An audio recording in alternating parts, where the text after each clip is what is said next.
You are listening to Listen to a Sun 969 exclusive to YouTube. And, I mean, we're talking beer because it's Friday after all. Yeah, why not? Why not talk beer? Now, you've been... Look, I get a bit spicy. Yes. About things you like go this. into a wormhole or I do. rabbit hole or If whatever the hole is, you go down into it. If there is something that I'm unsure about, I need to research it and find out. And we were just randomly talking about my heritage being Irish and about Guinness, and I was like, hang on, but is Guinness originally from Ireland? Now, this is where I got a bit confused and had to do my research. Before you do that, let's just think about the concept of research, because research is now done by picking up your phone and looking at Googling it. Imagine if you had to do research the old style way. You would have to go down to the Alice Springs Town Library. You would have to go to the library and look in encyclopedias and books. I don't know what that has to do with what we're talking about. No, I'm just saying how good is it now that you can, in a matter of minutes, because it's minutes since we last spoke on the radio. I also do not need to imagine it because I remember having encyclopedias and atlases and doing work from home, doing homework. So because you're a bit of a bit of a research freak, and you say that you end up going down rabbit holes. Before you had this, I mean, I think you've pretty much grown up with this technology around you. But so would you have today, let's just put yourself into a parallel universe, would you have gone down to the library today to research this? You would have been that keen to get the information. If we didn't have information at our fingertips like we have now, I'd probably be going to a library once a week anyway. But you'd be in your car now on the way to the library? No, I'd just be adding it to my list of things I'd like to research the next time I was at the library, which if we did not have internet would probably be quite regular. So you'd be on your way there sometime today to get this information? Depends what my calendar was like. But how would your mind... No, but would you be thinking, I really need to know this? No, I would just add it... No, as soon as I added... You? No, as soon as I added it to my list, then I'd be like, cool, it's written down, it's out of my mind. When I go there this weekend or whatnot, I'll look it up. You're mildly passionate about this. It's not bugging you to the point where you couldn't concentrate on your work today that you'd have to race down the library? No, who in their right bloody mind would leave work to go to the library? Well, someone who's absolutely passionate about knowing their research, someone who was that passionate, they would step out of work for that, wouldn't have a job. Probably not, but, we've got to accept all types in the workplace now. And I think the people who are a little bit like that might be the ones who are most creative in their workplaces. They might actually be the ones who swim the other way, up the stream. I have no idea where the hell you're going with I'm just saying, like, people who are creative sometimes think differently, that's all.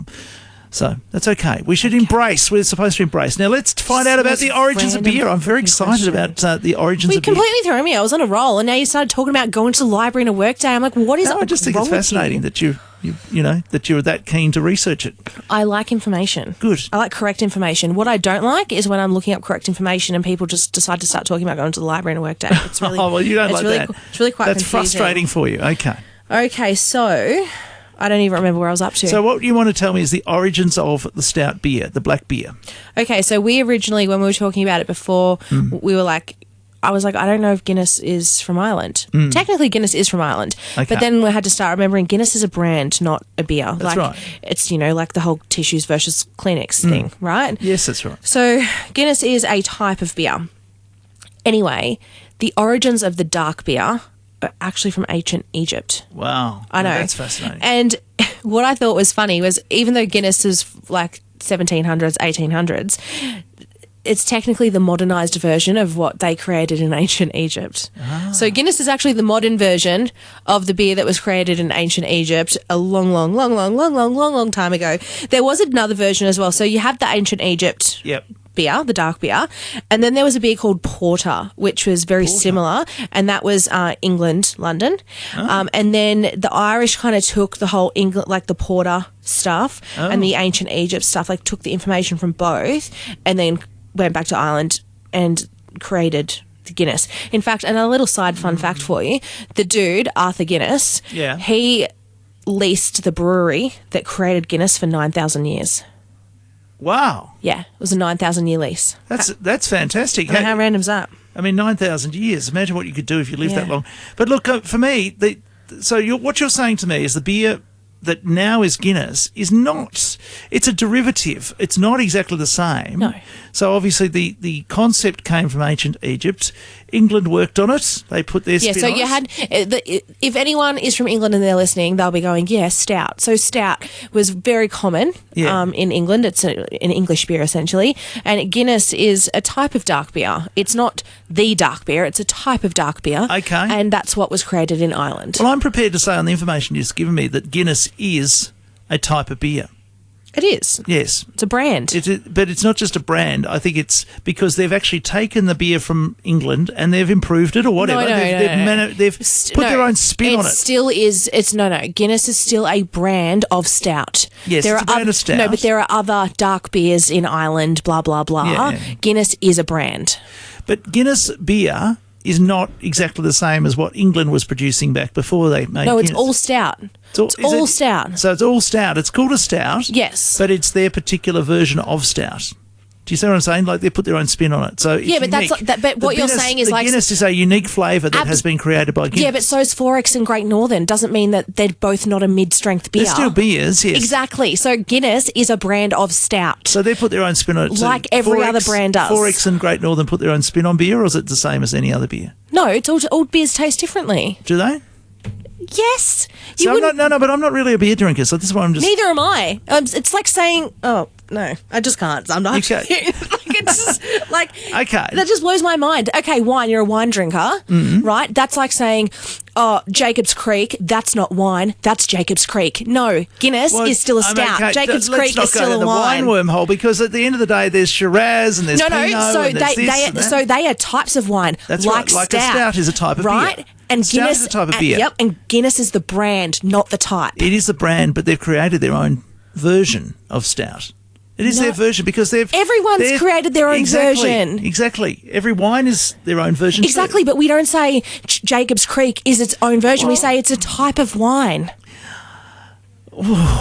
The wine area is such a no, but it's a perfect example because wine is so variant. So is beer. You just don't realise that because you don't drink it. Okay. If you've ever gone to a brewery, and I don't even drink beer either, but if you've ever gone to a brewery and you sit there and you taste, oh, this one's a bit more fruity, this one has, it's like going to a wine tasting. Yeah, okay. So the beers are different flavours. Very, I know from the brewery here, there's different flavours of beer too. Very, very different. But it doesn't mean that we would start calling all beer something different because it's like there's brands and types. So is the Guinness version so different to stout, or is it just pretty much the same? No, it's just their version of stout. So when Alec, what was it? What's his name? Guinness. Arthur got out there and he said, I'm going to do some chemistry here and make a new beer. Yeah, same as how Foster's created beer, like it's brands of beer. But he would have a recipe that's, of course, so do all breweries. Secret herbs and spices. So do all breweries. All breweries have a recipe. Have you never gone to a brewery and spoken to how they make it? Not really, no. Oh, I've been to one of those. I went to CUB when I was a kid. Can you believe this? In year 10 at school, or year 11 it was. That was your excursion? Year 11. How good was that? This was Swinburne. It was a tech school, right? Yeah. Swinburne, before it was called secondary college, but it was still a tech school. Yeah. Its roots were in a tech school. And here we were, a whole bunch of year 11 boys, particularly boys, it was all boys, taken to the Carlton United Brewery in where's it? Collingwood, in Abbotsford. And we got to see them making beer there. But do you think I remember the techniques? I wasn't interested in beer then, and I'm really still not that interested in beer. I went to Little Creatures in Perth. Oh, did you? And that was really cool. And again, I don't drink beer, but I still did the tour, looked at how it's made. Yeah. We got the tasting platter, still had, so I could see the difference. I still tasted all the little different types. Some were really delicious and fruity, and some I was like, oh, that's a classic beery taste.